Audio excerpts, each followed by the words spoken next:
বিয়ের 2 মাস পরে আমার শাশুড়ি করোনাতে মারা যায়। এই মন ভেঙে যাওয়াতে আরও আমি অনুষ্ঠান করতে পারিনি। বাট আমার করোনার সময় বিয়েটা একদমই খুব ঘরোয়াভাবে হয়েছে, আর ওর সাথে আমার কোনো প্রেমের সম্পর্ক না, একদম ঘরোয়াভাবে বিয়ে। আমরা অনেক সময় শুনেছিলাম যে একটা গান তার সাথে করার পরেই তারপরেই আপনার তার সাথে একটা পরিচয় হয়েছে, একটা প্রেমের শুরু।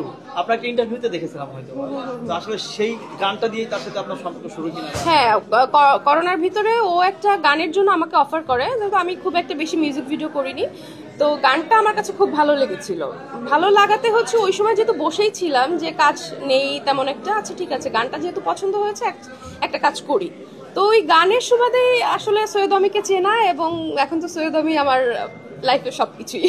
আমি ভাই তো বাংলাদেশের এখন জনপ্রিয় শিল্পী, যখন আপনার মন খারাপ থাকে তখন কি ভাই আপনাকে গান টান শোনায় কিনা? ভাই আমাকে সবসময় গান শোনায়, শুধু মন খারাপের জন্য না, সবসময় গান শোনায়। আমি যখন ওর সাথে ঝগড়া করি বেশি, তখন বেশি গান শোনায়।